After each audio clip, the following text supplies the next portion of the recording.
ನಮಸ್ತೆ ಫ್ರೆಂಡ್ಸ್, ಎಲ್ಲರಿಗೂ ಕೋಸ್ಟಲ್ ಟ್ರೇಡರ್ಗೆ ಸ್ವಾಗತ. ಇವತ್ತು ನಾವು ಹೊಸ ಟಾಪಿಕ್ ಅಲ್ಲಿ ಮಾತಾಡ್ಲಿಕ್ಕಿದ್ದೀವಿ. ಅದು ಏನಂತ ಹೇಳಿದ್ರೆ ಮಾರ್ಕೆಟ್ ಪ್ರಿಪರೇಷನ್. ಅಂದ್ರೆ ಮಾರ್ಕೆಟ್ ಸ್ಟಾರ್ಟ್ ಆಗುತ್ತೆ, ಮಾರ್ಕೆಟ್ ಎಂಡ್ ಆಗುತ್ತೆ, ಆದ್ಮೇಲೆ ನಾವು ಏನ್ ಮಾಡಬೇಕು, ನೆಕ್ಸ್ಟ್ ಡೇ ಓಪನಿಂಗ್ ಅಲ್ಲಿ ನಾವು ಹೇಗೆ ರೆಡಿ ಇರಬೇಕು. ಯಾಕೆಂದ್ರೆ ಮಾರ್ಕೆಟ್ ಅನ್ನ ನಾವು ಏನಂತನೂ ಪ್ರೆಡಿಕ್ಟ್ ಮಾಡಕ್ ಆಗಲ್ಲ. ಒಮ್ಮೊಮ್ಮೆ ಅದು ಓಪನ್ ಆದಾಗಲೇ ಗ್ಯಾಪ್ ಅಪ್ ಆಗಿ ಓಪನ್ ಆಗುತ್ತೆ, ಅಥವಾ ಗ್ಯಾಪ್ ಡೌನ್ ಆಗಿ ಓಪನ್ ಆಗುತ್ತೆ, ಫ್ಲಾಟ್ ಅಲ್ಲಿ ಓಪನ್ ಆಗುತ್ತೆ, ನ್ಯೂಸ್ ಬೇಸ್ಡ್ ಅಲ್ಲಿ ಓಪನ್ ಆಗುತ್ತೆ, ಇವೆಂಟ್ ಡೇ ನಲ್ಲಿ ಓಪನ್ ಆಗುತ್ತೆ, ಬೇರೆ ಬೇರೆ ರೀತಿಯಲ್ಲೆಲ್ಲ ಓಪನ್ ಆಗುತ್ತೆ. ಕರೆಕ್ಟ್ ಅಲ್ವಾ? ಅರೆ ಮಾರ್ಕೆಟ್ ಅನ್ನ ನೀವು ಪ್ರೆಡಿಕ್ಟ್ ಮಾಡಕ್ಕಾಗಲ್ಲ, ಬಟ್ ನೀವು ನಿಮ್ಮ ಮಾರ್ಕೆಟ್ಗೆ ಒಂದು ರೂಪರೇಷೆಗಳನ್ನ ಕೊಟ್ಟಿರ್ಬೇಕು. ಅಂದ್ರೆ ನೀವು ಒಂದು ಸ್ಟ್ರಕ್ಚರ್ ಕ್ರಿಯೇಟ್ ಮಾಡಬೇಕು. Market is A blank. ಅದೊಂಥರ ಹೇಗೆ ಅಂತ ಹೇಳಿದ್ರೆ, ನಮ್ಗೆ ಒಬ್ರು ಕೋಚಿಂಗ್ ಕೊಡೋರು ಹೇಳ್ತಿದ್ರು, ಏನಂತ ಹೇಳಿದ್ರೆ ಬಟ್ಟೆ ಹಾಕೊಳ್ದೆ ಇದ್ದಂಗೆ ಮಾರ್ಕೆಟ್ ಅಂದ್ರೆ. ಅದು ಬಟ್ಟೆ ಹಾಕೊಳ್ದೆ ಇದ್ರೆ ನೋಡಕ್ಕಾಗಲ್ಲ, ಅದಕ್ಕೊಂದು ಬಟ್ಟೆ ಹಾಕಿದ್ರೆ ಅದನ್ನ ನೋಡ್ಬೋದು.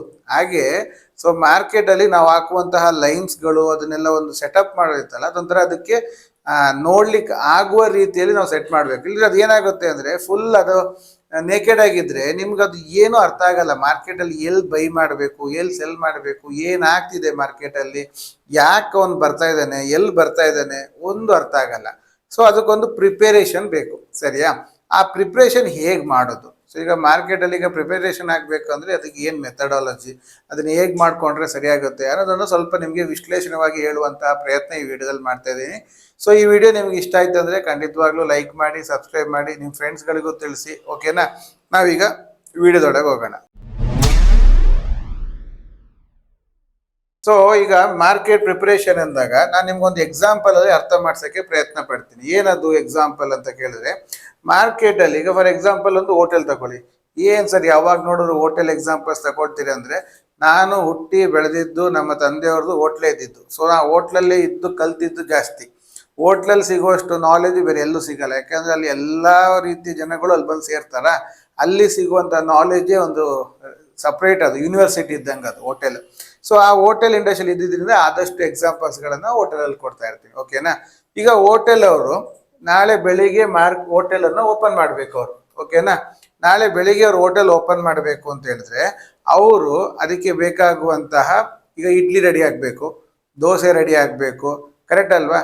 ಇಡ್ಲಿ ರೆಡಿ ಆಗಬೇಕು ಅಂತ ಬೆಳಿಗ್ಗೆ ಬಂದು 50 ಇಡ್ಲಿ ರೆಡಿ ಆಗಬೇಕು ಅಂದ್ರೆ ಇಡ್ಲಿ ಹಿಟ್ಟು ರೆಡಿ ಆಗಿರುತ್ತಾ? ಇಲ್ಲ. ದೋಸೆ ಹಾಕ್ಬೇಕಂತ ದೋಸೆ ರೆಡಿ ಆಗಿರುತ್ತಾ? ಇಲ್ಲ. ಅದನ್ನ ಮುಂಚಿನ ದಿವಸನೇ ಅದನ್ನ ರೆಡಿ ಮಾಡಿ ಇಟ್ಕೊಬೇಕು. ಕರೆಕ್ಟಾ? ಬೆಳಿಗ್ಗೆ ಅದು ಪುಲಾವ್ ಮಾಡ್ತೀನಿ, ಚಿತ್ರಾನ್ನ ಮಾಡ್ತೀನಿ, ಸರಿ. ಅದಕ್ಕೆ ಬೇಕಾಗುವ ಪ್ರಿಪರೇಷನ್, ಅಕ್ಕಿ ತಂದಿಡಬೇಕು, ಅಥವಾ ಅದಕ್ಕೆ ಬೇಕಾದ ತರಕಾರಿಗಳನ್ನು ತಂದಿಡಬೇಕು, ರೆಡಿ ಮಾಡಿ ಇಟ್ಕೊಬೇಕಲ್ವ. ಅದನ್ನ ರೆಡಿ ಮಾಡಿ ಇಟ್ಕೊಳ್ದೇನೆ ಏಕದಮ್ ಆಗಿ ಬಂದು ಹೋಟೆಲ್ ಓಪನ್ ಮಾಡ್ಬಿಟ್ಟು ಎಲ್ಲ ಬೇಕಾ ರೆಡಿ ಮಾಡಿ ಅಂದ್ರೆ ಅದು ಹೆಂಗ್ ರೆಡಿ ಆಗುತ್ತೆ? ಅವಾಗ ಇರಪ್ಪ ನಾನು ಹೋಗಿ ತರ್ತಾ ಇದ್ದೀನಿ ಅಂತ ಹೇಳಿದ್ರೆ ಆಗತ್ತಾ? ಆಗಲ್ಲ. ಅದೇ ತರ ಈಗ ನಿಮ್ಮ ಮನೇಲಿ ಯಾವುದೋ ಒಂದು ಫಂಕ್ಷನ್ ಇದೆ ಅಂದ್ರೆ, ನೀವು ಆ ಫಂಕ್ಷನ್ ಅನ್ನ ಪ್ರಿಪರೇಷನ್ ಫಸ್ಟ್ ಇಂದ ಮಾಡ್ತೀರಿ, 4-5 ದಿವಸ ಮೊದಲೇ ಮಾಡ್ತೀರಿ. ಕರೆಕ್ಟ್ ಅಲ್ವಾ? ಆ ದಿವಸಕ್ಕೆ ಮಾಡುವಂಥದ್ದಲ್ಲ. ಸೊ ಈ ಪ್ರಿಪ್ರೇಷನ್ ಅನ್ನೋದು ನಮ್ಮ ಮಾರ್ಕೆಟ್ ಅಲ್ಲಿ ಅಷ್ಟೇ. ನಾವು ಮಾರ್ಕೆಟ್ ಟೈಮಲ್ಲಿ ಪ್ರಿಪ್ರೇಷನ್ ಮಾಡಬಾರ್ದು. ತುಂಬಾ ಜನ ಮಾಡೋ ತಪ್ಪೇನಂತ ಹೇಳಿದ್ರೆ, ಮಾರ್ಕೆಟ್ ಟೈಮಲ್ಲಿ ಕೂತ್ಕೊಂಡು ಪ್ರಿಪ್ರೇಷನ್ ಮಾಡಕ್ ಶುರು ಮಾಡ್ತಾರೆ. ಏನ್ ಪ್ರಿಪ್ರೇಷನ್ ಅಂದ್ರೆ, ಈಗ ಮಾರ್ಕೆಟ್ ಎಲ್ಲಿ ಹೋಗ್ಬೋದು, ಏನಾಗ್ಬೋದು, ಹೆಂಗಿರುತ್ತೆ, ಏನಾಗ್ಬೋದು ಅಂತ ಆವಾಗ ಕೂತ್ಕೊಂಡು ಆಲೋಚನೆ ಮಾಡಕ್ ಶುರು ಮಾಡ್ತಾರೆ. ಅದು ಆಲೋಚನೆ ಮಾಡ್ತಾ ಇದ್ದಂಗೆನೆ ಈ ಅನಾಲಿಸಿಸ್ ಪಾರ್ಟು ಎಕ್ಸಿಕ್ಯೂಷನ್ ಪಾರ್ಟು ಒಟ್ಟಿಗೆ ಮರ್ಜ್ ಆಗೋಯ್ತು ಅಂತ ಹೇಳಿದ್ರೆ ಅವ್ರಿಗೆ ಏನಾಗೋಗುತ್ತೆ, ಅದು ಅನಾಲಿಸಿಸ್ ಮಾಡ್ತಾ ಇದ್ದಂಗೆ ಎಕ್ಸಿಕ್ಯೂಷನ್ ಮಾಡ್ಬಿಡ್ತಾರೆ. ಅದು ಪ್ರಾಪರ್ ಅನಾಲಿಸಿಸ್ ಆಗಿರಲ್ಲ. ಹಾಗಾಗಿ ಅದು ಲಾಕ್ ಆಗುತ್ತೆ. ಅದಕ್ಕೆ ಫಸ್ಟೇ ಒಂದು ಅನಾಲಿಸಿಸ್ ಸ್ಟೆಪ್ ಅನ್ನ ಮುಗಿಸ್ಕೊಂಡು ಬಂದಿರಬೇಕು. ಅದನ್ನ ನೀವು ಫಸ್ಟ್ ಅಂಡ್ ಫಾರ್ಮೋಸ್ಟ್ ಮಾಡಲೇಬೇಕು. ಅದು ಮಾರ್ಕೆಟ್ ಅಲ್ಲಿ ತುಂಬಾ ತುಂಬಾ ಅಗತ್ಯ. ಪ್ರಿಪೇರ್ ಆಗದೆ ಮಾರ್ಕೆಟ್ ಬರೋದು ಒಂದೇ, ನಾವು ಗಾಡಿಯನ್ನ ವಿತೌಟ್ ಎನಿ ಸೇಫ್ಟಿ ಇಲ್ದೇನೆ ಗಾಡಿ ಓಡಿಸ್ತಾ ಇರೋದು ಒಂದೇ. ಅದು ಆಕ್ಸಿಡೆಂಟ್ ಅಲ್ಲೇ ಬಂದು ನಿಲ್ಲುತ್ತೆ. ಓಕೆನಾ? ಸೊ ನೀವು ಸ್ವಲ್ಪ ಕೇರ್ ತಗೊಂಡೇ ಮಾಡಬೇಕು. ಅದಕ್ಕೆ ನಾವೇನು ಪ್ರಿಪರೇಷನ್ ಮಾಡ್ಕೊಬೇಕು. ಏನ್ ಪ್ರಿಪರೇಷನ್? ಈಗ ನೆಕ್ಸ್ಟ್ ನೋಡೋಣ. ಪ್ರಿಪರೇಷನ್ ಅಂದ್ರೆ ಏನಂತ ನೋಡೋಣ. ಸೊ ಈಗ ರೆಡಿ ಅಂತ ಹೇಳಿದ್ರೆ ಒಂದು ಸ್ಟ್ರಾಟಜಿ. ಈಗ ನಿಮ್ದು ಏನೋ ಒಂದು ಸ್ಟ್ರಾಟಜಿ ಇರುತ್ತೆ. ಈಗ ನಾವು ನಮ್ದು ಹೇಳ್ಬೇಕಂತ ಹೇಳಿದ್ರೆ, ಈಗ ಎಲ್ಲರಿಗೂ ಗೊತ್ತಿರುವಂಥದ್ದು 12 ಗಂಟೆ ಝೋನ್. ಸೊ ನಿನ್ನೆ 12 ಗಂಟೆ ಝೋನ್ ಅನ್ನು ನಾವು ಮಾರ್ಕ್ ಮಾಡಬೇಕು. 1 ಅವರ್ ಝೋನ್, ಇವತ್ತು 1 ಅವರ್ ಆದ್ಮೇಲೆ 1 ಅವರ್ ಝೋನ್ ಮಾಡ್ಕೊಬೇಕು. ಕರೆಕ್ಟ್ ಅಲ್ವಾ?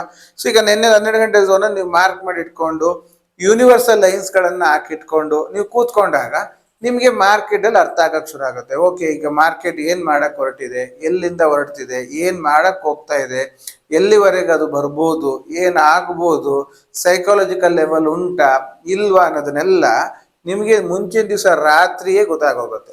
ಕರೆಕ್ಟ್ ಅಲ್ವಾ? ಮಾರ್ಕೆಟ್ 3:15 ಮುಗ್ದೋಗುತ್ತೆ. ಬೆಳಿಗ್ಗೆ 9:15 ನೀವು ಆ ಕಡೆ ತಲೆನೂ ಹಾಕೋದಿಲ್ಲ, ಚಾರ್ಟ್ ಅನ್ನು ಓಪನ್ ಮಾಡೋದಿಲ್ಲ. ಕರೆಕ್ಟ್ ಅಲ್ವಾ? ಈ P&L ನೋಡ್ಕೊಂಡು ಕೊರಗ್ತಾ ಇರ್ತೀರಿ, ಲಾಸ್ ಆಗೋಯ್ತು ಅಂತ.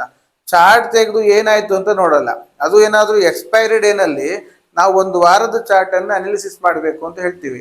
ಆ ಒಂದು ವಾರ ಬಿಡಿ, ನೆಕ್ಸ್ಟ್ ಡೇ ಏನಾಗುತ್ತೆ ಅನ್ನೋದಕ್ಕೂ ನಾವು ಅನಾಲಿಸಿಸ್ ಮಾಡಕ್ ಹೋಗಲ್ಲ. ಕರೆಕ್ಟಾ? ಇದರಿಂದಾಗಿ ಏನಾಗುತ್ತೆ, ನಾವು ಪ್ರಿಪೇರ್ಡ್ ಆಗಿರಲ್ಲ. ನಾನು ಹೇಳ್ತಿರೋದು ಏನಂದ್ರೆ, ನೀವು ಪ್ರಿಪೇರ್ಡ್ ಆಗಿರ್ಬೇಕು. ಯೂನಿವರ್ಸಲ್ ಲೈನ್ಗಳು ಮುಂಚಿನ ದಿವಸನೇ ಇರುತ್ತೆ. ಓಪನ್, ಹೈ, ಲೋ, ಕ್ಲೋಸ್ ಅದನ್ನ ಹಾಕಿಡ್ಬೇಕು. ಆಮೇಲೆ 12 ಗಂಟೆ ಝೋನ್ ಮುಂಚಿನ ದಿವಸನೇ ಇರುತ್ತೆ, ಅದನ್ನ ಹಾಕಿಡ್ಬೇಕು. ಸೊ ಬೆಳಿಗ್ಗೆ ಮಾರ್ಕೆಟ್ 9:07ಕ್ಕೆ 9:10ಕ್ಕೆ ಓಪನ್ ಆಗ್ತಿದ್ದಂಗೆ ನಿಮ್ಗೊಂದು ಅಂದಾಜು ಸಿಗುತ್ತೆ. ಓಕೆ, ಮಾರ್ಕೆಟ್ ಈಗ ಮೇಲ್ ಹೋಗ್ತಿದೆ ಅಂದ್ರೆ ಎಲ್ಲಿವರೆಗೆ ಹೋಗ್ಬೋದು, ಏನಾಗ್ಬೋದು, ಒಂದು ಅಂದಾಜು ಸಿಗುತ್ತೆ. ನೀವು ಅದು ಅಂದಾಜು ಪ್ರಕಾರವಾಗಿ ನೀವು ಟ್ರೇಡ್ ಅನ್ನ ಪ್ಲಾನ್ ಮಾಡ್ಲಿಕ್ಕೆ ಆಗುತ್ತೆ. ಕರೆಕ್ಟ್ ಅಲ್ವಾ? ಇಲ್ಲ ಮುಂಚಿನ ದಿವಸನೂ ಪ್ಲಾನ್ ಮಾಡ್ಬೋದು. ನಾನು ನಾಳೆ ಏನಾರ ಮಾರ್ಕೆಟ್ 12 ಗಂಟೆ ಮೇಲೆ ಓಪನ್ ಆಯ್ತು ಅಂತ ಹೇಳಿದ್ರೆ, ನಾನು ಈ ರೀಟೆಸ್ಟ್ ಬರೋವರೆಗೆ ವೆಯ್ಟ್ ಮಾಡ್ತೀನಿ, ನಾನು ರೀಟೆಸ್ಟ್ ಅಲ್ಲಿ ಎಂಟ್ರಿ ಆಗ್ತೀನಿ, ಇಲ್ಲ ಬ್ರೇಕ್ಔಟ್ ಆದಾಗ ಎಂಟ್ರಿ ಆಗ್ತೀನಿ, ನಾನು ಈ ರೀತಿ ಟ್ರೇಡ್ ಮಾಡ್ತೀನಿ ಅನ್ನೋ ಒಂದು ಪ್ಲಾನಿಂಗ್ ಮಾಡ್ಕೊಂಡಿರ್ಬೇಕು. ಆ ಪ್ಲಾನಿಂಗ್ ಮಾಡ್ಕೊಂಡಿದ್ರಿ ಅಂತ ಆದ್ರೆ ನಿಮ್ಮ ಲೈನ್ಸ್ ಗಳೆಲ್ಲ ಪ್ಲಾಟ್ ಆಗಿರ್ಬೇಕು. ಅವಾಗ ಕುತ್ಕೊಂಡು ಲೈನ್ ಆಗ್ತಾ ಕುತ್ಕೊಳ್ಳೋದಲ್ಲ, ಲೈನ್ ಎಲ್ಲ ಹಾಕಿಟ್ಟಿರ್ಬೇಕು. ಅವಾಗ ನಿಮ್ಗೆ ಅದೇನಾಗುತ್ತೆ, ತುಂಬಾ ಅನುಕೂಲ ಮಾಡುತ್ತೆ. ಮಾರ್ಕೆಟ್ ಅಲ್ಲಿ ನಿಮ್ಮ ಅನ್ನೆಸೆಸರಿ ಟೈಮ್, ಎನರ್ಜಿ ವೇಸ್ಟ್ ಆಗಲ್ಲ. ನಿಮ್ಮ ಫೋಕಸ್ ಪೂರ್ತಿ ನೆಕ್ಸ್ಟ್ ವಾಟ್ ಅನ್ನೋದ್ರ ಮೇಲೆ ಇರುತ್ತೆ ಬಿಟ್ಟು ಟೈಮ್ ವೇಸ್ಟ್ ಮಾಡೋದ್ರಲ್ಲಿ ಇರಲ್ಲ. ನಿಮ್ಗೆ ಬೆಳಗ್ಗೆ ಎದ್ದು 9:15 ಕುತ್ಕೊಂಡು ನೀವು ಲೈನ್ ಹಾಕೋದ್ರಲ್ಲಿ ಟೈಮ್ ವೇಸ್ಟ್ ಮಾಡಿದ್ರೆ ಎಲ್ಲ ಅದು ಅಪ್ಸೆಟ್ ಆಗುತ್ತೆ. ಕರೆಕ್ಟಾ? ಕೆಲವೆಲ್ಲ ಸ್ಟೂಡೆಂಟ್ಸ್ಗಳಿದ್ದಾರೆ, ಬೆಳಿಗ್ಗೆ 9:15ಗೆ ಕೋರ್ಸ್ ಪರ್ಚೇಸ್ ಮಾಡೋದು, ಆಮೇಲಿಂದ ಸರ್ ನಮ್ಗೆ ವಾಟ್ಸಪ್ಗೆ ಹಾಕಿ ಇದಕ್ಕೆ ಏನಕ್ಕೆ ಎಂಟು ಮೂಮೆಂಟ್ ಅಲ್ಲಿ ಯಾಕೆ ಅದು ಗಡಿಬಿಡಿ ಮಾಡ್ಕೊಳ್ತೀರಿ ಅಲ್ವಾ? ಪ್ರಿಪೇರ್ಡ್ ಆಗಿ ಇದ್ಕೊಂಡು ಮಾಡಿದ್ರೆ ಏನಾಗುತ್ತೆ, ಅದು ಸ್ಮೂತ್ ಆಗಿ ಮೈಂಡು ರಿಲ್ಯಾಕ್ಸ್ ಆಗಿರುತ್ತೆ. ಬೆಳಿಗ್ಗೆನೆ ಮೈಂಡ್ಗೆ ಒಂದು ಸ್ಟ್ರೆಸ್ ಕೊಟ್ಬಿಟ್ರಿ ಅಂತಾದ್ರೆ ಆ ಮೈಂಡ್ ಏನಾಗುತ್ತೆ, ರಿಲ್ಯಾಕ್ಸ್ ಆಗಿ ವರ್ಕ್ ಮಾಡಲ್ಲ, ಅದು ಸ್ಟ್ರೆಸ್ ಅಲ್ಲೇ ಫುಲ್ ಡೇ ವರ್ಕ್ ಮಾಡ್ತಾ ಇರುತ್ತೆ ಅಲ್ವಾ? ಅದು ಮಾಡಬಾರ್ದು. ಅದಕ್ಕೊಂದು ಸ್ಮೂತ್ ಫ್ಲೋ ಕೊಡಬೇಕು. ಸೊ ಫಸ್ಟೇ ನೀವು ಅದಕ್ಕೆ ಬೇಕಾಗೋದೆಲ್ಲದನ್ನು ರೆಡಿ ಮಾಡ್ಕೊಂಡಿರ್ಬೇಕು. ಕೆಲವು ಸ್ಟ್ರಾಟಜಿಗಳಿರುತ್ತೆ, ಆ ಸ್ಟ್ರಾಟಜಿಗೆ ಬೇಕಾಗಿದ್ದನ್ನ ಅವ್ರು ಮಾಡಿಟ್ಕೊಬೋದು. ಲೈಕ್ ಇಂಡಿಕೇಟರ್ ಕೆಲವರು ಯೂಸ್ ಮಾಡಿದ್ರೆ ಅದಕ್ಕೆ ಬೇಕಾಗಿದ್ದನ್ನೆಲ್ಲ ಮಾಡಿಟ್ಕೊಬೋದು. ಆಮೇಲಿಂದ ನಿಮ್ಮ ಹತ್ರ ಕ್ಲೀನ್ ಪ್ಲಾನ್ ಇರಬೇಕು. ಏನ್ ಪ್ಲಾನ್ ಇರಬೇಕು? ಎಷ್ಟು ಲಾಟ್ ಅನ್ನ ನಾನು ಪ್ಲೇಸ್ ಮಾಡಬೇಕು ಅನ್ನೋ ಕ್ಲಿಯರ್ ಪ್ಲಾನಿಂಗ್ ಇರಬೇಕು. ಬೆಳಗ್ಗೆ ಎದ್ದು ಇವತ್ತು ಹೋಗ್ಬೋದು ಹಂಗಾರೆ ಏಕ್ದಮ್ ಸ್ಟಾಕ್ ಕಾಣುವ ಅನ್ನೋ ಪ್ಲಾನ್ ಅಲ್ಲ. ನೀವು ಆ ತಿಂಗಳದ್ದು ಫಸ್ಟೇ ಪ್ಲಾನ್ ಆಗಿರಬೇಕು, ಅಥವಾ ಅಟ್ಲೀಸ್ಟ್ ರಾತ್ರಿ ಕೂತ್ಕೊಂಡು ಒಂದು ಪ್ಲಾನ್ ಆಗಬೇಕು. ನಾಳೆ ನಾನು 4 ಲಾಟಲ್ಲಿ ಟ್ರೇಡ್ ಮಾಡ್ತೀನಿ, ನನಗೆ 20 ಪಾಯಿಂಟ್ ಬೇಕು, 20 point stop loss. So proper ಆಗಿರುವ ಬ್ರೇಕ್ಔಟ್ ಟ್ರೇಡ್ಸ್ ಅನ್ನ ಮಾಡ್ತೀನಿ, ಇಲ್ಲ ಪ್ರಾಪರ್ ಆಗಿರುವ ರೀಟೆಸ್ಟ್ ಟ್ರೇಡ್ ಅನ್ನ ಮಾಡ್ತೀನಿ ಅಂತ ಏನಾದ್ರೂ ಒಂದು ಪ್ಲಾನಿಂಗ್ ಇಟ್ಕೊಂಡು ಆ ಲಾಟ್ ಸೈಜ್ ಅನ್ನು ನೀವು ಕರೆಕ್ಟ್ ಆಗಿ ಡಿಫೈನ್ಡ್ ಆಗಿರಬೇಕು. ಒಂದು ವೇಳೆ ಸ್ಟಾಪ್ ಲಾಸ್ ಆಯ್ತು ಅಂದ್ರೆ ಸೆಕೆಂಡ್ ಟ್ರೇಡ್ಗೆ ನಾನು ಇಷ್ಟು ಲಾಟ್ ಅಲ್ಲಿ ಮಾಡ್ತೀನಿ, ಆ ಲಾಟ್ ಅಲ್ಲಿ ಅದನ್ನು ರಿಕವರಿ ಮಾಡೋಕ್ಕೆ ಟ್ರೈ ಮಾಡ್ತೀನಿ, ನಾನು ಈ ರೀತಿ ಮಾಡ್ತೀನಿ. ಇದು ನಂದು ಪ್ಲಾನ್ ಎ. ಹಾಗೇನೆ ಪ್ಲಾನ್ ಬಿ, ಒಂದು ವೇಳೆ ಮಾರ್ಕೆಟ್ ಮೇಲೆ ಓಪನ್ ಆಯ್ತು 12 ಗಂಟೆಗಿಂತ ಮೇಲೆ, ಬಟ್ ಅದು ಮೇಲೆ ಕಂಟಿನ್ಯೂಷನ್ ಕೊಡ್ಲಿಲ್ಲ, ರಿವರ್ಸ್ ಬರ್ತಾ ಇತ್ತು ಅಂದ್ರೆ ನಾನು ಏನ್ ಮಾಡಬೇಕು? ಪ್ಲಾನ್ ಬಿ ರೆಡಿ ಇರಬೇಕು. ಕಂಟಿನ್ಯೂಷನ್ ನಿಮ್ ಪ್ಲಾನ್ ಪ್ರಕಾರ ಹೋಗ್ತಿದೆ, ಪ್ಲಾನ್ ಎ ರೆಡಿ ಇರಬೇಕು. ಪ್ಲಾನ್ ಎ ಪ್ರಕಾರ ಆದ್ರೆ ನಂದು ಎಲ್ಲಿ ಎಂಟ್ರಿ ಇರಬೇಕು, ಏನ್ ಸ್ಟಾಪ್ ಲಾಸ್ ಇರಬೇಕು, ಏನ್ ಟಾರ್ಗೆಟ್ ಇರಬೇಕು, ನಿಮ್ಮ ಹತ್ರ ಒಂದು ರೋಡ್ ಮ್ಯಾಪ್ ತರ ಇರಬೇಕು. ಕರೆಕ್ಟ್ ಅಲ್ವಾ? ಈಗ ನೀವು ಒಂದು ಟೂರ್ಗೆ ಹೋಗ್ಬೇಕಂದ್ರೆ, ಟೂರ್ಗೆ ಹೋಗ್ತೀವಿ ಅಂದ್ರೆ ನೀವು ಮೊದಲೇ ಪ್ರಿಪೇರ್ಡ್ ಆಗಿರ್ಬೇಕು. ಅಲ್ಲಿ ಟೂರ್ಗೆ ಹೋದ್ರೆ ಎಲ್ಲಿ ಲಾಡ್ಜಲ್ಲಿ ಸ್ಟೇ ಮಾಡಬೇಕು, ನಾನು ಬಸ್ ಸ್ಟ್ಯಾಂಡ್ ಇಂದನೋ ರೈಲ್ವೆ ಸ್ಟೇಷನ್ ಇಂದನೋ ಹೇಗೆ ಹೋಗ್ಬೇಕು, ಆಟೋದಲ್ಲಿ ಹೋಗ್ಬೇಕಾ, ಎಲ್ಲ ಪ್ಲಾನ್ ಮಾಡಿ ಇಟ್ಕೊಂಡ್ರೆ ನಿಮ್ಗೆ ಅದು ಟ್ರಾವೆಲಿಂಗ್ ಸ್ಮೂತ್ ಆಗುತ್ತೆ. ಅಲ್ಲಿ ಹೋಗ್ಬಿಟ್ಟು ನೋಡ್ಕೊಳ್ಳೋಣ, ಅಲ್ಲಿ ಹೋದ್ಮೇಲೆ ನೋಡ್ಕೊಳ್ಳೋಣ, ಇದು ಉಡಾಫೆ. ಈ ಉಡಾಫೆಯಲ್ಲಿ ಮಾರ್ಕೆಟ್ ನಡೆಯಲ್ಲ. ಮಾರ್ಕೆಟ್ ಒಂದು ಸ್ಟ್ರಕ್ಚರಲ್ಲಿ ಇದ್ದು ಮಾಡಿಸಿದ್ರೆ ನಿಮಗೆ ವಾಟ್ ನೆಕ್ಸ್ಟ್ ಅನ್ನೋ ಥಿಂಕಿಂಗು ಫಾಸ್ಟ್ ಅಲ್ಲಿ ಬರುತ್ತೆ. ಕರೆಕ್ಟ್ ಅಲ್ವಾ? ಅದಕ್ಕೆ ಬೇಕಾಗುವ ಲಾಟ್ ಸೈಜ್ ಪ್ಲಾನ್. ಅದಕ್ಕಿಂತನೂ ಮೇಯ್ನ್ ಆಗಿ ಬೇಕಾಗಿದೆ ಏನಂತ ಹೇಳಿದ್ರೆ ರಿಸ್ಕ್ ರಿವಾರ್ಡ್ ಮ್ಯಾನೇಜ್ಮೆಂಟ್ ಕರೆಕ್ಟ್ ಆಗಿರಬೇಕು. ರಿಸ್ಕ್ ರಿವಾರ್ಡ್, ನೀವು ಎಷ್ಟು ರಿಸ್ಕ್ ತಗೊಳಕ್ ರೆಡಿ ಇದ್ದೀರಿ, ಸ್ಟಾಪ್ ಲಾಸ್ ಆದ್ರೆ ಎಷ್ಟು ಸ್ಟಾಪ್ ಲಾಸ್ ಕೊಡಕ್ ರೆಡಿ ಇದ್ದೀರಿ, ಸ್ಟಾಪ್ ಲಾಸ್ ಆದ್ರೆ ನೆಕ್ಸ್ಟ್ ಟ್ರೇಡ್ ಮಾಡ್ತಿರೋ ಮಾಡಲ್ವೋ, ಮಾಡೋದಾದ್ರೆ ಎಷ್ಟು ಲಾಟಲ್ಲಿ ಮಾಡ್ತೀರಿ, ಪ್ಲಾನಿಂಗ್ ಬೇಕಲ್ವಾ? ನೋಡೋಣ ಎಷ್ಟು ಜನದ ಹತ್ರ ಪ್ಲಾನಿಂಗ್ ಇದೆ ಹೇಳಿ ನೋಡೋಣ. ತುಂಬಾ ಜನ ನನ್ನ ಹತ್ರ ಸ್ಟೂಡೆಂಟ್ಸ್ಗಳು ಬಂದವರಾಗಿರ್ಬೋದು, ಅಥವಾ ನನಗೆ ನಾರ್ಮಲ್ ಆಗಿ ಯೂಟ್ಯೂಬ್ ನೋಡ್ಕೊಂಡು ಮೆಸೇಜ್ ಮಾಡೋರು ಇದ್ದಾರೆ. ಮ್ಯಾಕ್ಸಿಮಮ್ ಜನ ಹೇಳೋದಂದ್ರೆ ಸ್ಟಾಪ್ ಲಾಸಾ, ಹಂಗಂದ್ರೆ ರೀಟೆಸ್ಟಾ, ಹಂಗಂದ್ರೆ ಅನ್ನೋರೇ ಜಾಸ್ತಿ. ರೀಟೆಸ್ಟು ಗೊತ್ತಿಲ್ಲ, ಸ್ಟಾಪ್ ಲಾಸು ಗೊತ್ತಿಲ್ಲ. ಎಲ್ಲಿ ಸ್ಟಾಪ್ ಲಾಸ್ ಬರುತ್ತೆ ಸರ್, ಎಲ್ಲಿ ಇಡಬೇಕು ಅಂತ ಕೇಳಿದವ್ರು ಎಷ್ಟೋ ಜನ ಇದ್ದಾರೆ. ಅಂದ್ರೆ ಟೋಟಲಿ ಸ್ಟಾಪ್ ಲಾಸ್ ಪ್ಲಾನಿಂಗ್ ಇಲ್ಲ, ಟ್ರೇಡ್ ಪ್ಲಾನಿಂಗ್ ಇಲ್ಲ, ಯಾವುದು ಪ್ಲಾನಿಂಗ್ ಇಲ್ಲ. ಈ ಪ್ಲಾನಿಂಗ್ ಇಲ್ಲದೆ ಹೋದಾಗ್ಲೇ, ಈಗ ನೀವು ಮನೆ ಕಟ್ಟಬೇಕು ಅಂದಾಗ ಪ್ಲಾನ್ ಬೇಕೋ ಬೇಡವೋ? ಪ್ಲಾನ್ ಇಲ್ಲದೆ ಮನೆ ಕಟ್ತೀನಿ ಏನಾಗೋಗುತ್ತೆ ಹೇಳಿ, 2-3 ಸಲ ಹೊಡೆದಾಕಿ ಕಟ್ಟಬೇಕಾಗತ್ತೆ. ಅದ್ರ ಬದಲು ಒಂದು ಪ್ಲಾನ್ ಮಾಡ್ಕೊಂಡು ಕಟ್ಟಿದ್ರಿ ಅಂದ್ರೆ ಕಾಸ್ಟು ಕಟ್ ಆಗುತ್ತೆ, ಅದ್ರ ಮೇಲೆ ಸ್ಮೂತ್ ಅಲ್ಲಿ ಹೋಗುತ್ತೆ. ಕರೆಕ್ಟ್ ಅಲ್ವಾ? ಸೊ ನಿಮ್ಮ ಹತ್ರ 2 ಪ್ಲಾನ್ ಇರಬೇಕು, ಪ್ಲಾನ್ ಎ ಅಥವಾ ಪ್ಲಾನ್ ಬಿ. ಹಿಂಗಾದರೆ ಹಿಂಗೆ, ಹಿಂಗಾದರೆ ಹಿಂಗೆ, ಒಂದು ಇದಾಗಬೇಕು ಇಲ್ಲ ಇದಾಗಬೇಕು. ಒಂದು ವೇಳೆ ಎರಡೂ ಆಗ್ಲಿಲ್ಲ ಮೂರನೇ ರೀತಿಲಿ ಆಯ್ತು ಮಾರ್ಕೆಟ್. ನೀವೊಂದು ಆಲೋಚನೆ ಮಾಡಿರ್ತೀರಿ 12 ಗಂಟೆ ಝೋನ್ಗಿಂತ ಮೇಲೆ ಇದ್ರೆ ಈಗ ಹೋಗ್ತೀನಿ, 12 ಗಂಟೆ ಝೋನ್ಗಿಂತ ಕೆಳಗಿದ್ರೆ ಈಗ ಹೋಗ್ತೀನಿ ಅಂತ ಪ್ಲಾನ್ ಮಾಡ್ಕೊಂಡ್ರಿ. ಮಾರ್ಕೆಟ್ 12 ಗಂಟೆ ಝೋನ್ ಒಳಗೆ ಬಂದು ಕೂತ್ಕೊಂಡ್ಬಿಡ್ತು, ಅದು ಒಳಗೆ ಇದೆ. ಆಗ ನೀವೇನ್ ಮಾಡ್ಬೇಕು? ಯುದ್ಧ ಮಾಡುದಾ ಅಥವಾ ಏನೋ ಒಂದು ಡಿಸಿಷನ್ ಚೇಂಜ್ ಮಾಡುದಾ? ಇಲ್ಲ. ನೀವೇನ್ ಡಿಸೈಡ್ ಮಾಡಬೇಕು, ಇವತ್ತು ನನ್ನ ಪ್ಲಾನ್ ಪ್ರಕಾರ ಮಾರ್ಕೆಟ್ ಇಲ್ಲ ಅಂದ್ರೆ ಇಂಥ ಮಾರ್ಕೆಟಲ್ಲಿ ನಾನು ಕೆಲಸ ಮಾಡಲ್ಲ ಅಂತ ಹೇಳಿ ಎದ್ದು ಹೋಗ್ತಾ ಇರಬೇಕು. ಅಲ್ಲಿಂದ ಯಾವಾಗ ನೀವು ಎದ್ದೋಗೋ ಅಭ್ಯಾಸ ಮಾಡ್ತಿರೋ ಆವಾಗ ನೀವು ಸಕ್ಸಸ್ ಆಗ್ತೀರಿ. ಅದಕ್ಕೆ ಹೇಳ್ತಾರೆ ಸಕ್ಸಸ್ಫುಲ್ ಪರ್ಸನ್ ಅಂದ್ರೆ ಯಾರು ಅಂತ ಕೇಳಿದ್ರೆ ಅವನಿಗೆ ನೋ ಅಂತ ಹೇಳುವ ಧೈರ್ಯ ಬೇಕಂತೆ. ನೋ ಮಾಡಲ್ಲ, ತಗೊಳ್ಳಲ್ಲ, ನಾನು ಆ ರೀತಿ ತಪ್ಪು ಮಾಡೋದಿಲ್ಲ ಅನ್ನೋ ಧೈರ್ಯ ಬೇಕು. ಅಂತ ವ್ಯಕ್ತಿ ಸಕ್ಸಸ್ ಆಗ್ತಾರೆ. ಸೊ ನೋ ಅನ್ನೋ ಧೈರ್ಯ ನಿಮ್ಮಲ್ಲಿ ಇದ್ರೆ ನೀವು ಎದ್ದು ಬರಬೇಕು. ನೀವು ಎದ್ದು ಬರದೆ ಕೂತಾಗ ನಿಮ್ಮ ಪ್ಲಾನಿಗೆ ವಿರುದ್ಧವಾಗಿ ನಡೀತಿದ್ರು ಅದನ್ನ ಅಡ್ಜಸ್ಟ್ಮೆಂಟ್ ಮಾಡ್ತೀನಿ ಪ್ಲಾನ್ ಅನ್ನ, ಪರವಾಗಿಲ್ಲ ಸ್ವಲ್ಪ ಹಿಂಗ್ ಮಾಡೋಣ, ಪರವಾಗಿಲ್ಲ ಹಿಂಗ್ ಮಾಡೋಣ ಅಂತ ಹೋದ್ ಏನಾದ್ರು ಹೆಚ್ಚು ಕಮ್ಮಿ ಆದಾಗ ಸಂಜೆ ಕೂತ್ಕೊಂಡು ಪಶ್ಚಾತ್ತಾಪ ಪಡ್ತೀನಿ. ನಾನು ಮೊದಲೇ ಪ್ಲಾನ್ ಹಾಕಿದ್ದೆ, ಇವತ್ತು ಹಿಂಗಿದ್ರೆ ಮಾತ್ರ ಮಾಡೋದು, ಇಲ್ರಿ ಮಾಡಬಾರ್ದು ಅಂತಿದ್ದೆ, ಯಾಕಪ್ಪ ಮಾಡಿದೆ ಅಂತ ಕೊನೆಗೆ ತಿರ್ಗಾ ಕೂತ್ಕೊಂಡು ಕೊರಗುದು. ಆ ಕೊರಗೋಕ್ಕಿಂತ ಆ ಪ್ಲಾನ್ ಬರ್ಲಿಲ್ಲ ಅಂದಾಗ ಮಾಡಲ್ಲ ಅಂತ ಎದ್ದೋಗ್ಬೋದಲ್ವಾ? ನಿಮ್ಮನ್ನ ಯಾರಾದ್ರೂ ಕುತ್ತಿಗೆ ಪಟ್ಟಿ ಹಿಡಿದು ಕೇಳೋರು ಇದಾರ, ನೀವು ಯಾಕೆ ಮಾಡಿಲ್ಲ, ಯಾಕೆ ಇವತ್ತು ಟ್ರೇಡ್ ಮಾಡಿಲ್ಲ, ಮಾಡ್ದೆ ಹೆಂಗಿರ್ತೀಯ, ನಿನ್ ಮೇಲೆ ನೋಡ್ಕೆ ಇದಾಗ್ತೀನಿ ಎಂತ, ನೀನ್ ಇವತ್ತು ಡ್ಯೂಟಿ ಮಾಡಿಲ್ಲ, ಆಬ್ಸೆಂಟ್ ಆಗ್ತೀನಿ, ನಿನ್ ಸಂಬಳ ಕಟ್ ಮಾಡ್ತೀನಿ, ಏನು ಹೇಳ್ತಾರ? ಇಲ್ಲ ಅಲ್ಲ. ನಿಮ್ಗೆ ಅದು ಬರ್ಲಿಲ್ಲ ಅಂದ್ರೆ ಇಲ್ಲ, ಎದ್ದು ಹೋಗ್ತಾ ಇರಿ. ಅದು ಬಿಟ್ಬಿಟ್ಟು ನೀವು ಪ್ಲಾನಿಗೆ ನೀವು ವಿರುದ್ಧವಾಗಿ ಪ್ಲಾನ್ ಮಾಡಕ್ ಹೋದ್ರೆ ಅದೇನಾಗುತ್ತೆ, ಲಾಸ್ ದೊಡ್ಡದಾಗ್ತಾ ಹೋಗುತ್ತೆ. ಕರೆಕ್ಟ್ ಅಲ್ವಾ? ಆ ರೀತಿ ಮಾಡಬಾರ್ದು. ನಿಮ್ಮ ಪ್ಲಾನ್ ವಿರುದ್ಧವಾಗಿ ಬಂದಾಗ ನೀವು ಎಕ್ಸಿಟ್ ಆಗಬೇಕು. ಸೊ ಪ್ಲಾನಿಂಗ್ ಅಲ್ಲಿ ಎಲ್ಲದೂ ಇನ್ವಾಲ್ವ್ ಮಾಡ್ಕೊಳ್ಳಿ, ಲಾಟ್ಸ್ ಇನ್ಕ್ಲೂಡ್ ಮಾಡ್ಕೊಳ್ಳಿ, ಸ್ಟ್ರಾಟಜಿ ಇನ್ಕ್ಲೂಡ್ ಮಾಡ್ಕೊಳ್ಳಿ, ರಿಸ್ಕ್ ಮ್ಯಾನೇಜ್ಮೆಂಟ್ ಇಟ್ಕೊಳ್ಳಿ, ಟೈಮಿಂಗ್ಸ್ ಇನ್ಕ್ಲೂಡ್ ಮಾಡ್ಕೊಳ್ಳಿ. ಬೆಳಿಗ್ಗೆ ನಾನೀಗ ಆಫೀಸ್ ಹೋಗೋದೊಳಗೆ 9 ರಿಂದ 12 ಗಂಟೆ ಒಳಗೆ ಏನಾರ ನಂಗೆ ಟ್ರೇಡ್ ಸಿಕ್ಕರೆ ನಾ ಮಾಡ್ತೀನಿ ಅಂದ್ರೆ ಆ ಟೈಮಲ್ಲಿ ಟ್ರೇಡ್ ಸಿಕ್ಕರೆ ಮಾಡಿ. ಆ ಟೈಮಲ್ಲಿ ಟ್ರೇಡ್ ಸಿಗ್ಲಿಲ್ಲ ಅಂದ್ರೆ ಮೊಬೈಲನ್ನು ಸ್ವಿಚ್ ಆಫ್ ಮಾಡಿ ತೆಗ್ದಿಡಿ. ಅದು ಬಿಟ್ಬಿಟ್ಟು ನೀವು ಆಫೀಸ್ಗೆ ಹೋದ್ಮೇಲೆ 12 ಗಂಟೆ ಮೇಲೆ ನೋಡಿ ಇವತ್ತು ಬೆಳಿಗ್ಗೆ ಸಿಗ್ಲಿಲ್ವಲ್ಲ, ಈಗೇನಾರು ಸಿಗುತ್ತಾ, ಈಗೇನಾರ ಮಾಡೋಕ್ಕಾಗುತ್ತಾ? ಅದ್ಯಾಕೆ ಆ ಒಂದು ಮೈಂಡ್ ಸೆಟ್ ಅನ್ನು ಚೇಂಜ್ ಮಾಡ್ತೀರಿ? ಅದು ನಿಮ್ಮನ್ನ ಬೇರೆ ಕಡೆ ಕರ್ಕೊಂಡು ಹೋಗುತ್ತೆ. ಅದ್ರ ಜೊತೆಗೆ ಈಗ ನಾವು ನೆಕ್ಸ್ಟ್ ಮೇನ್ ಆಗಿರುವಂತ ವಿಚಾರಕ್ಕೆ ಬರ್ತಾ ಇದ್ದೀವಿ. ಆ ಮೇನ್ ಆಗಿರೋ ವಿಚಾರ ಏನಂತ ಹೇಳಿದ್ರೆ, ಟ್ರೇಡಿಂಗ್ ಟೈಮಲ್ಲಿ ತಪ್ಪಿಯೂ ಸಹ ಇದನ್ನ ಯಾವುದನ್ನು ಮಾಡಬೇಡಿ. ಏನದು? ಟ್ರೇಡಿಂಗ್ ಟೈಮಲ್ಲಿ ನೀವು ಯೂಟ್ಯೂಬ್ ನೋಡೋದು. ಕೆಲವು ಯೂಟ್ಯೂಬ್ಗಳಿದೆ, ನಾನು ಯಾವುದನ್ನು ಹೆಸರು ಹೇಳೋಕ್ಕಾಗಲಿ ಇದಕ್ಕೆಲ್ಲ ಇಷ್ಟಪಡಲ್ಲ. ಕೆಲವು ಯೂಟ್ಯೂಬ್ ಅವರು ಇದ್ದಾರೆ, ಅವರು ಲೈವಲ್ಲಿ ಟ್ರೇಡ್ ಮಾಡ್ತೀವಿ ಅಂತ ಹೇಳ್ಕೊಂಡು ಬೇರೆ ಯಾವುದೋ ಒಂದು ಟ್ರೇಡ್ ಮಾಡ್ತಿರ್ತಾರೆ. ಅವರು ಬ್ಯಾಕ್ ಆಫ್ ದ ಸೀನಲ್ಲಿ ಏನು ಮಾಡ್ತಾರೆ ಅಂತ ನಿಮಗೂ ಗೊತ್ತಿಲ್ಲ, ನನಗೂ ಗೊತ್ತಿಲ್ಲ. ಕರೆಕ್ಟ್ ಅಲ್ವಾ? ನೀವು ಅವ್ರು ಮಾಡ್ತಾರ ಲೈವ್ ಟ್ರೇಡ್ ಅನ್ನು ಕೂತ್ಕೊಂಡು ನೀವು ನೋಡ್ತಾ ಕೂತ್ಕೊಂಡು ನಿಮಗೇನೋ ಅನ್ಸುತ್ತೆ, ಅವನೇನೋ ಒಂದು ಹೇಳ್ತಾನೆ, ಅವನಿಗೀಗ ಬೇರೆ ಲಾಸ್ ಆದರೂ ಅವನ ಹತ್ರ ಮ್ಯಾನೇಜ್ ಮಾಡ್ಲಿಕ್ಕೆ ಬೇಕಾದಷ್ಟು ಕ್ಯಾಪಿಟಲ್ ಇರುತ್ತೆ, ನಿಮ್ಮ ಹತ್ರ ಇರಲ್ಲ. ನೀವು ಅವ್ನು ಹೇಳೋದನ್ನ ಕೇಳ್ಕೊಂಡು ನೀವೇನೋ ಮಾಡಕ್ ಹೋಗ್ತೀರಿ, ಲಾಕ್ ಆಗ್ತೀರಿ. ಕರೆಕ್ಟ್ ಅಲ್ವಾ? ನಿಮ್ಮ ಪ್ಲಾನ್ ಪ್ರಕಾರವಾಗಿ ನೀವು ಪ್ಲಾನ್ ಹಾಕೊಂಡಿದ್ರೆ ನೀವು ಯಾಕೆ ತಿರ್ಗಾ ಇನ್ನೊಂದು ಪ್ಲಾನ್ ಅನ್ನು ಹುಡ್ಕಕ್ ಹೋಗ್ತೀರಿ?